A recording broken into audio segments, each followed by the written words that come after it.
கரூர் கூட்ட நெரிசலில் உயிரிழந்தவர்களின் குடும்பத்திற்கு அரசு பணி வழங்கிய அரசாணையை ரத்து செய்து மதுரை உயர்நீதிமன்ற அமர்வு உத்தரவு பிறப்பித்திருக்கிறது.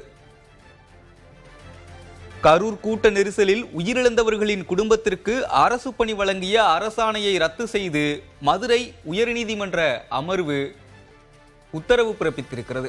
அரசு தரப்பில் சாதாரண பணி வழங்குவதாக கூறுவதை ஏற்க இயலாது என்றும் கரூர் நெரிசலில் உயிரிழந்தவர்களின் குடும்பத்திற்கான அரசு பணியை ரத்து செய்து வழங்கிய உத்தரவில் நீதிமன்றம் தெரிவித்திருக்கிறது.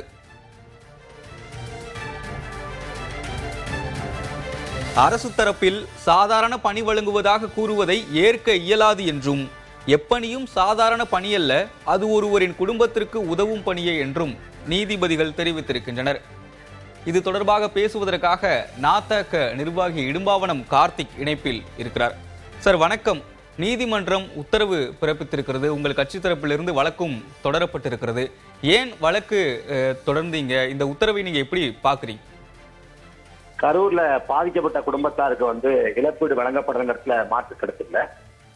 போதுமான இழப்பீடு ஏற்கனவே வழங்கப்பட்டு விட்டது. அதாவது கடந்த காலத்திலேயே கடந்த ஆண்டே வழங்கப்பட்டுச்சு. ஏறக்குறைய அரசு தரப்பு கட்சிகள் அப்படின்னு 35 லட்சம் வரைக்கும் கொடுத்துட்டாங்க.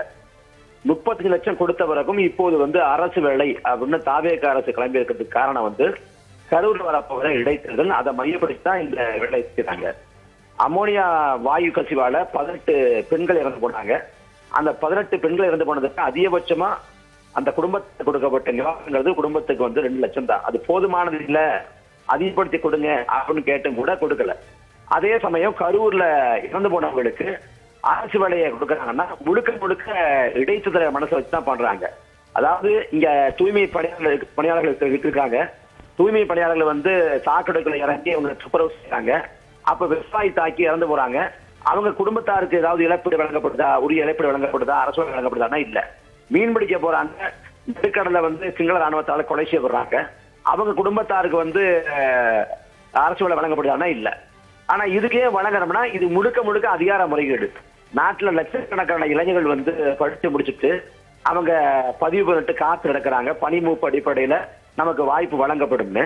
ஆனா அவங்களுக்கு எந்த வாய்ப்பையும் வழங்காத இந்த அரசு அதே சமயத்துல இவங்களுக்கு அரசு வேலைங்கிறது ஒரு அதிகார முறைகேடு. அதை ஏற்க முடியாது. அரசு வேலையா கொடுக்காம இப்ப தாவேக தரப்புல அவங்களுக்கு ஏதாவது வேலை வாய்ப்பை ஏற்படுத்தி கொடுத்தா அது வரவேற்கத்தக்கது. ஆனா இதை ஒரு அரசியலுக்காக பயன்படுத்துறதை நம்ம அனுமதிக்க முடியாது. அதனால அதை எடுத்து நம்ம அறிக்கை கொடுத்தோம். அண்ணன் சீமானவர்களோட அறிக்கை வந்துச்சு. அதே போல நாம் தமிழர் கட்சியோட வழக்கறிஞர் பாசை சார்புல வழக்கு தொடுத்தோம். இப்ப நம்ம கேட்ட அதே கேள்வியை நீதிமன்றம் கேட்டிருக்குது. சிவகாசி பட்டாசு ஆலை விபத்துல இறந்து போனவங்க குடும்பத்துக்கு அரசு வேலை கொடுக்கப்படுமா அப்படின்ற கேள்வி தார்மீகமா கேட்டுக்கிறாங்க. அதுக்கு அரசு தரப்பிட்ட எந்த பதிலும் இல்லை. ஏன்னா இது முழுக்க கரூர் இடைத்தேர்தலை மனசை வச்சுக்கிட்டு செய்யக்கூடிய அதிகார முறையீடு. அதனால கடுமையாக எதிர்த்தோம். சார், பல பணிகளுக்கு இளநிலை உதவியாளர்கள் அப்படின்ற ஒரு பொறுப்புல தான் கொடுத்திருக்காங்க. சிலருக்கு காவல் பணி தான் வழங்கப்பட்டு இருக்கிறது. இப்ப ஒரு கேள்வி தானே, இப்ப தாவேகா கூட்டம் இல்லாம வேறொரு கட்சி கூட்டத்தை இதே போல இறந்து போனவங்கன்னா அவங்களுக்கு அரசு வேலை வழங்கப்படுமா? வேறொரு கட்சி இப்ப பாஜகவோ திமுகவோ அதிமுகவோ காங்கிரஸோ இன்னும் கட்சிகள்ல கூட்ட நெரிசல் ஏற்பட்டு இறந்து போயிட்டா அவங்களுக்கு வழங்குவாங்களா? இல்ல ஒரு கோயில்ல கூட்ட நெரிசல் இறந்து போறாங்க, அவங்க குடும்பத்தாருக்கு வழங்குவாங்களா? எதுக்கும் வழங்க மாட்டாங்க. இதுக்கு வழங்குறது காரணம் இதுலயும் லாப கணக்கு இருக்கு. அதை கூட பாருங்க, அவங்க வந்த உடனே அவர் முதல் கையெழுத்து போட்டார்ல, அன்னைக்கே கூட அவர் செய்யல. அவர் 1.5 மாதம் காத்திருந்து அதுக்கு பிறகு செய்யறாரு. ஏன்னா கரூர்ல எம்ஆர் விஜயபாஸ்கர் ராஜினாமா பண்ணி இடைத்தேர்தல் வருதுன்ற பிறகுதான் இது எல்லாமே செய்யப்படுது. அப்ப முழுக்க அந்த வேலை கொடுக்கறதா இருக்கட்டும் எல்லாமே அரசியல் லாபரட்ட கணக்கை பார்த்து ஒரு அதிகாரத்தை தவறா பயன்படுத்துறாங்க. அதை எப்படி ஏற்க முடியும்? தங்களுடைய பார்வைக்கு நன்றி இடும்பாவனம் கார்த்திக்.